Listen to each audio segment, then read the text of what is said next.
Vamos a escuchar la opinión y la experiencia de nuestros siguientes expertos. Vamos a dar la bienvenida, te dejo un ratito, Juanra, a Connie Lagrotería, finalista en los Global Teacher Prize 2018, profesora de infantil, doctorada en igualdad y creadora del proyecto educativo Escuela de Paz. Voy a ir pidiendo que os unáis conmigo. Jordi Nomen, profesor de Filosofía y Ciencias Sociales de la Escuela Sadako de Barcelona, reconocida como uno de los centros educativos más innovadores de España. Y Marc Masip, psicólogo y experto en adicción a las nuevas tecnologías y creador del programa Desconecta. Damos tiempo a que llegue Jordi. Bienvenidos, Connie, Jordi, Marc. Gracias por estar aquí. Pues voy a lanzar una pregunta así general también para arrancar, ¿no? ¿Creéis que dentro y fuera del aula, que es muy importante, dentro y fuera del aula, ¿creéis que los chicos, los chavales, tienen esa base de valores suficientes para garantizar una convivencia? Por supuesto. Creo que parte también los niños y las niñas aprenden de todo lo que ven, de todo lo que experimentan, y por eso los docentes también somos grandes promotores de valores democráticos. Entonces, parte desde la primera infancia y acompañando todo el desarrollo educativo. Jordi. Mira, yo creo que debemos de insistir mucho en la coherencia del docente. El docente y la docente es el gran ejemplo en las escuelas.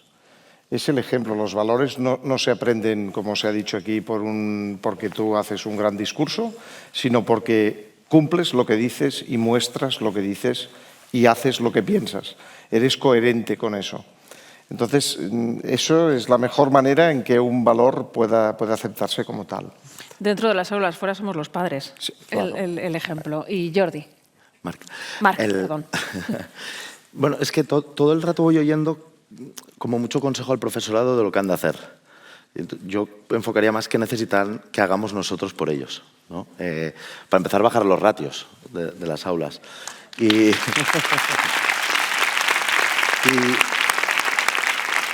Y después, los que somos padres y madres y tenemos hijos, respetar lo que son, que es la autoridad más importante a nivel educativo de nuestros hijos, a los cuales hemos escogido y hemos elegido que sean ellos quien nos ayuden a educar. Entonces, si un profesor dice algo en casa, hay que reafirmarlo, no decirle que no tiene razón. Fundamental. Pues no. Yo quizás veo que hoy la última diapositiva que tengo yo pone tips, digo, no sé cuáles les voy a dar, pero yo creo que hay una falta de autoridad, de respeto a la autoridad, una falta de límites, de normas, inclusive de prohibiciones, y ellos se están viendo afectados y nosotros como ciudadanos tenemos que aplicarnos un poco más. Bueno, pues empezamos fuerte, como veis, con nuestros ponentes de esta mesa. Connie, quiero que me definas, porque el concepto es como muy amplio, ¿qué es eso de educar en la paz? Bueno, muchas gracias por la pregunta, porque principalmente en un mundo donde proliferan las guerras, donde las desigualdades están en nuestro día a día, creo que como sociedad tenemos que comprometernos para educar, para la paz, para promover valores democráticos, y justamente los docentes somos grandes transmisores de estos valores, era lo que decía, ¿no? Alrededor de la infancia, donde los comportamientos sociales, la construcción de la moral, los sentimientos, todo lo que conforma la personalidad de una persona se cimienta en la infancia. Entonces es importante que nos revisemos esa labor educativa que tenemos, tanto de comportamientos, como comentaba, actitudes, y el lenguaje, que a veces sí es verdad que se dice mucho más por lo que se hace que por lo que se dice, pero el lenguaje crea realidades. Los mensajes que proyectamos en la infancia tienen un impacto en la vida, ¿no? El aprendizaje para la vida. Entonces, en ello es importantísimo. Educar para la paz es, bueno, comprometerse con una cultura de integración, promover un modelo educativo más equitativo donde se respete la singularidad de cada niño, de cada niña, donde la diversidad racial, la diversidad familiar, la diversidad cultural sea parte, ¿no? para enriquecernos, sea un valor que nos enriquezca como personas. Yo pienso que la escuela no debe permitir, ¿no? Volviendo al lenguaje, palabras como cardo, como cuatro ojos, gafotas, maricón, negro, chino, panchito, como desprecio, y que se diga que son cosas de niños y cosas de niñas, que se minimice como una burla. Porque luego sabemos que llegan las humillaciones, los empujones, las patadas, y las últimas investigaciones nos dicen que 1 de 4 niños sufre acoso escolar, ya sea, como se ha hablado antes, ciberbullying, social, verbal, psicológico, ¿no? Es importantísimo. Más de 2 millones de niños en España no quieren ir a la escuela, ¿no? Sufren en el sitio que deberían ser felices, deberían desarrollarse, ¿no? La escuela es de los niños y las niñas. Yo creo que ese es el mayor drama, ¿no? Que un niño diga no quiero ir a la escuela porque estoy sufriendo acoso. Tú has recibido muchos reconocimientos, muchos premios. Hablaba Marc de dar herramientas. ¿Qué habilidades necesitáis en las escuelas para fomentar esa educación de paz desde la infancia, desde muy pequeñitos? Sí, de los docentes, bueno, junto con los puentes, ¿no? Con la construcción con las familias, tenemos que dotar al alumnado en la resolución de conflictos, resoluciones pacíficas, ¿no? Todo lo que es, bueno, en educación. Yo vengo de infantil, la educación infantil, trabajamos la asamblea, que creo que es algo que se debe extender en todo el sistema educativo, ¿no? Donde hablamos de emociones, ¿no? Hablamos de la empatía, no solo de ponernos en el lugar del otro, sino darle lenguaje al niño y la niña sobre las emociones, los sentimientos, para que los pueda identificar y ya pueda ponerse en el lugar del otro. Entonces, implementar esos programas emocionales en las escuelas es importantísimo. Esa sería la primera herramienta. Más importante, creo yo, para transformar una escuela y convertir a una escuela de paz es cambiar la mirada, ¿no? La mirada en el respeto mutuo, hacer el foco, sí, en lo personal y en la responsabilidad que tenemos como docentes, y ya luego aplicar actividades al aula. Se me ocurre darte ideas como elegir delegados y delegados de paz, no solo entre el alumnado, sino que participen también los docentes y las familias. Ahí crear esa comunidad que vele porque esos programas emocionales, pues esa mediación en los patios sea una realidad. Bueno, crear patios inclusivos donde no solo un deporte y una pelota lo invada todo, para que todos los niños y niñas tengan ese espacio de ocio para desarrollarse, que puedan bajar sus libros, juegos motores, juegos de mesa. Se ve una imagen también de, yo creo que los muros de las escuelas también educan, los pasillos son importantes, llenemos los pasillos de mensajes inclusivos, mensajes comprensivos, donde hablemos de diversidad, de respeto. Jordi, ¿cómo podemos enseñar a esos niños, a esos jóvenes, a dialogar y también, sobre todo, a pensar en esos valores y que ellos puedan gestionar luego sus problemas, sus propios problemas que pueden surgir dentro del aula? Bueno, pues mira, aquí se ha hablado mucho de pensamiento crítico, hablaremos después de pensamiento creativo, pero yo quisiera añadir algo que creo que nos conviene en este momento, que es el pensamiento cuidadoso. O sea, de hecho, pensar correctamente, la calidad del pensamiento se mide porque esos 3 ámbitos están presentes en él. El pensamiento crítico ya lo hemos definido, me voy un poco al pensamiento cuidadoso, ¿no? Ese pensamiento cuidadoso que de alguna manera lo que hace es tener en cuenta a los demás. Tener en cuenta a los demás en cualquier cosa que hacemos, en nuestro pensamiento, en nuestra acción, y eso se puede educar. Nosotros lo hacemos a través de la Filosofía para Niños, que es un proyecto que se inició en Estados Unidos en los años 60, ¿vale? Lo inició Matthew Lipman, y en este proyecto pues, los niños hacen diálogo filosófico y hacen comunidad de aprendizaje cooperativa y dictan las normas en común, y lo que intentamos es precisamente oír su voz, que hablen, porque muchas veces, y aquí creo que está pasando algo, ¿no? Que es, estamos oyendo la voz de los adultos y hemos oído algunas voces de chicos y chicas, pero ¿y las voces de los niños y niñas? Estas las tenemos que incorporar, porque si no resulta que siempre estamos hablando desde nuestra perspectiva, cuando en realidad las situaciones problemáticas las sufren ellos y ellas, ¿no? Por lo tanto, es muy importante, yo creo, introducir el diálogo, y creo que el filosófico en este sentido, que es un diálogo que está próximo a la vida cotidiana y próximo a la realidad, que no debe ser el estudio de las ideas de los filósofos, sino de los dilemas que nos encontramos en la vida cotidiana, puede favorecer que puedan hablar de aquello que sí. Yo siempre he preguntado esto, ¿no? Cuando le pides a un alumno cómo está en la escuela y de qué quiere hablar, ¿contestas sinceramente? ¿Tiene la suficiente confianza como para decir sinceramente qué le preocupa? Porque si no la tiene, ya hemos perdido la batalla, porque no vamos a poder hablar de lo que le preocupa, sino que hablaremos de lo que nos preocupa a nosotros. Y los valores siempre se tienen que incardinar, entiendo yo, sobre lo que les preocupa a ellos y a ellas, no a nosotros. ¿Y cómo hacen ellos? ¿Cómo crean ese ambiente de confianza para que ellos se puedan expresar en el aula o en una asamblea? Mira, de entrada las normas tienen que ser las suyas. Las de los alumnos. Claro, consensuadas, ¿no? Y ellos, a veces cuando sueltas esto de que las normas las tienen que consensuar ellos, lo primero que te dicen, van a decir una aberración. Bueno, llevo 30 años haciendo filosofía para niños y sus normas son más estrictas que las mías. Seguro. Si les das la opción a hacerlo libremente, sus normas son muy estrictas. Pero a partir de aquí la confianza se genera por vinculación. Yo tengo confianza cuando me vinculo a alguien. Y cuando escucho atentamente y respeto la opinión del otro y la analizo y el otro me permite analizar su opinión, y esto forma parte de la alfabetización, creo que estamos hablando aquí, entonces es cuando yo le otorgo al otro la confianza.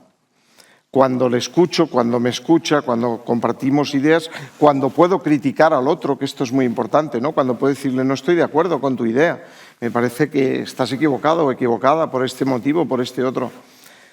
Por eso creo que la filosofía para niños, que es a lo que yo me dedico básicamente, es una buena manera de enfocar la creación de esa confianza y vinculación, que es la única que yo creo que transmite realmente valores, porque los discursos sobre lo que hay que hacer está claro que no llegan ni a los niños ni a los adolescentes. Desde luego. Marc, en el año ya 2012, hace 10 años, vosotros implantasteis un programa pionero para aprender a hacer un buen uso de las pantallas sin deteriorar esas relaciones personales, ¿no? Y también no tener una dependencia. ¿Cuál es el aprendizaje que habéis hecho en estos 10 años? Que no nos han hecho ni caso. Bueno. ¿Por qué? Porque somos el país con más adicción a la red de toda Europa, en adolescentes, 21,3, y la media europea está en 12,7, con lo cual prácticamente doblamos, porque se está viendo a partir de los 8 años pornografía en este país, porque somos el país 86, o la posición 86 de criterio propio adolescente, que tanto hemos hablado hoy, y porque la educación sigue estancada en decir eventos como este tan necesarios, todo lo que hay que mejorar, pero solo son los profesores el que quiere y puede con un tiempo. Porque hay que hablar de esto, hay que hablar del otro, pero no tienen la posibilidad de hacerlo. Con lo cual, bueno, sin dar un mensaje hoy, un sábado por la mañana, muy negativo, para mí sin duda es la gran droga del momento, porque además es una droga muy aceptada. O sea, si yo antes Pablo ha dicho lo de las preguntas que me ha gustado mucho.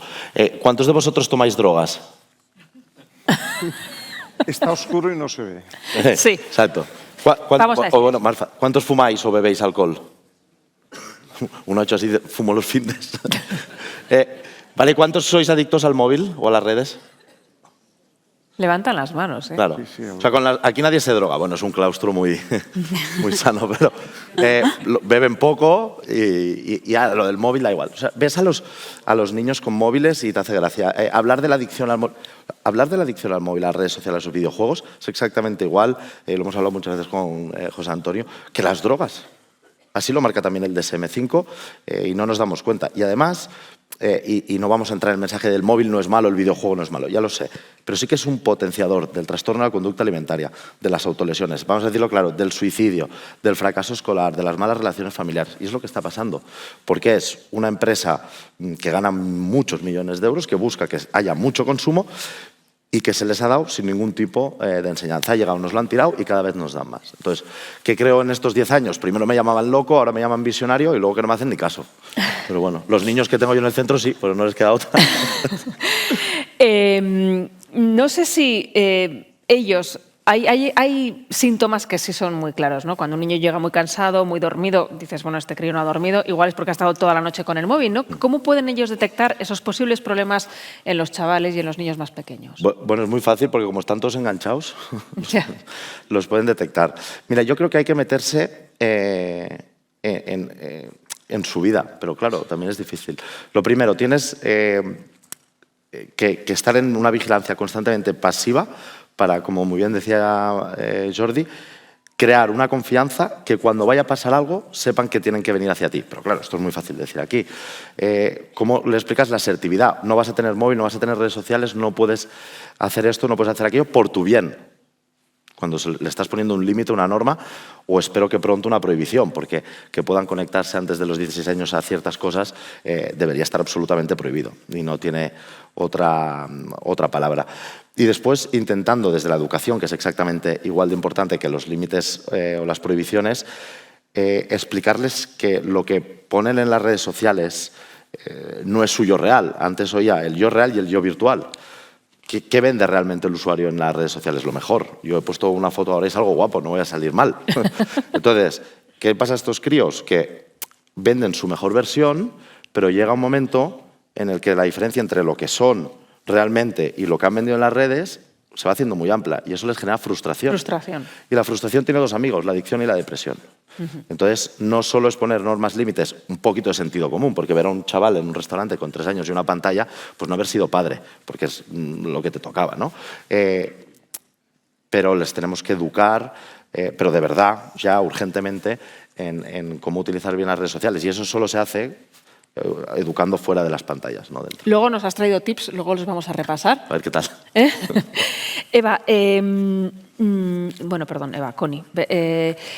Hemos escuchado antes en el vídeo que veíamos antes las cadenas de odio. No, yo no me he sumado nunca a una cadena de odio ya, pero igual sí que has fomentado que esa cadena de odio arranque, ¿no? O por comentarios o por una risa, ¿no?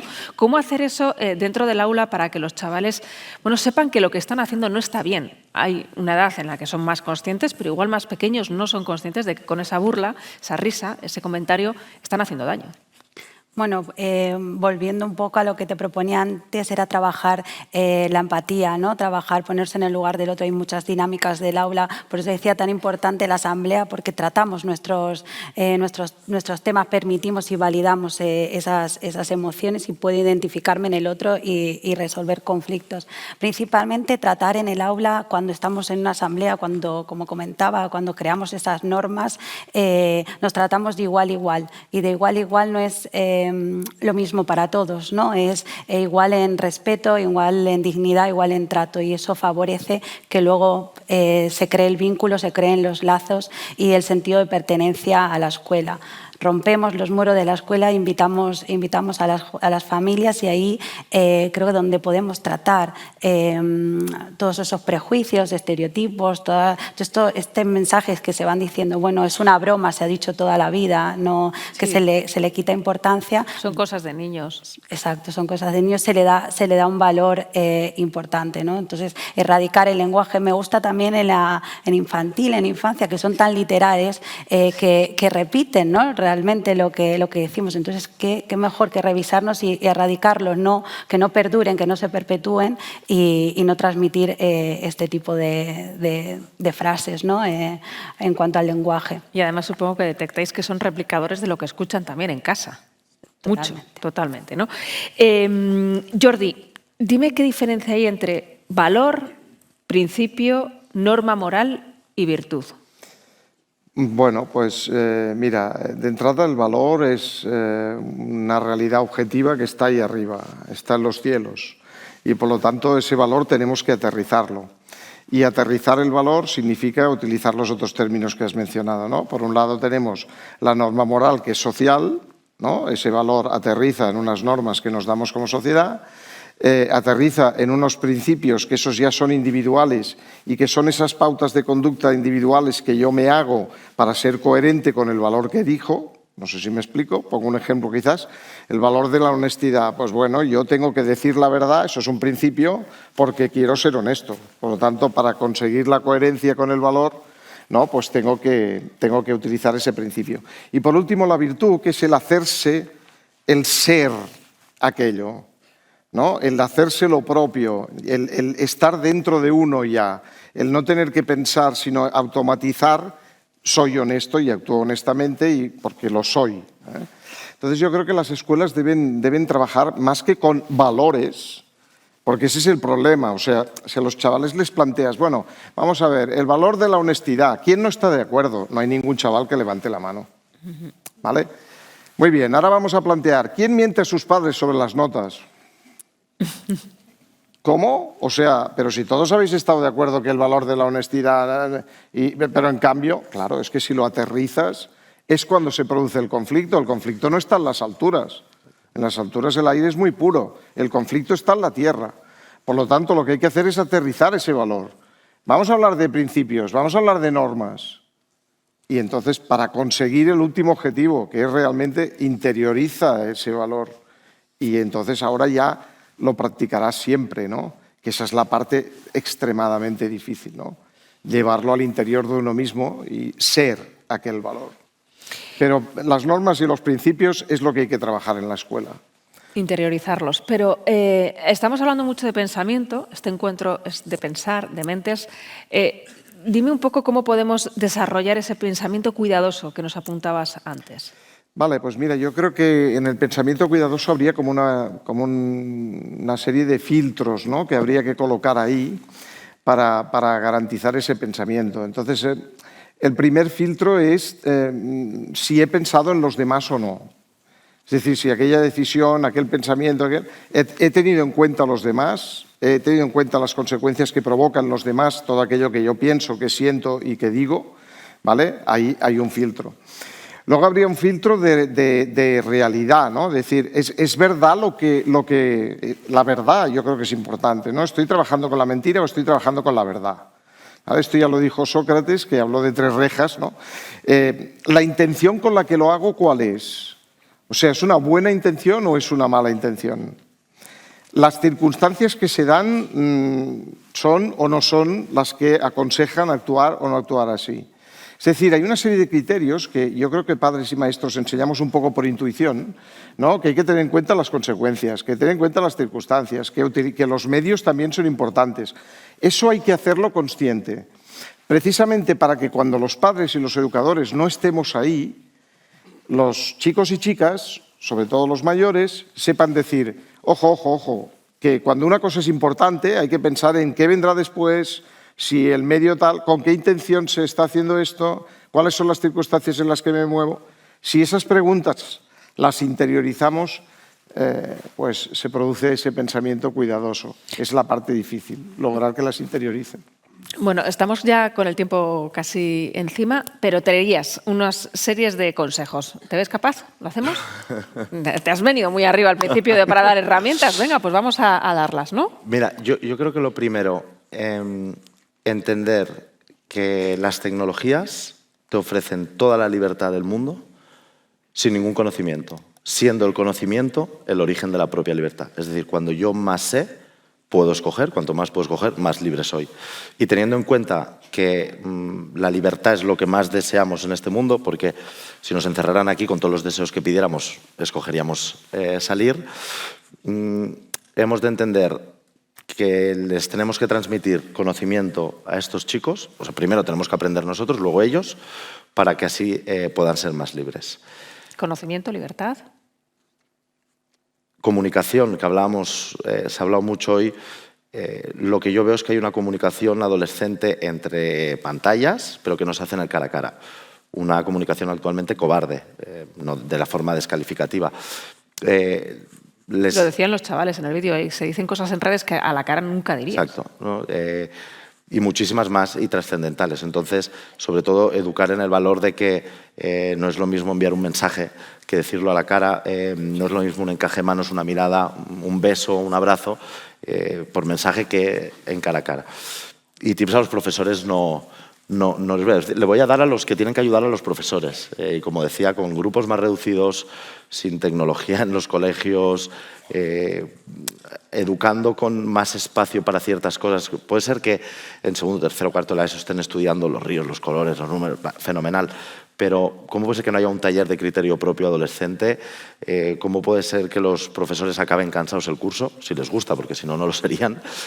¿Cómo puede ser que un niño esté en clase riendo, mirando para abajo? Porque puede llevar. Y sobre todo las familias que ayuden mucho a que los que de verdad pues estamos educando lo podamos hacer de forma real.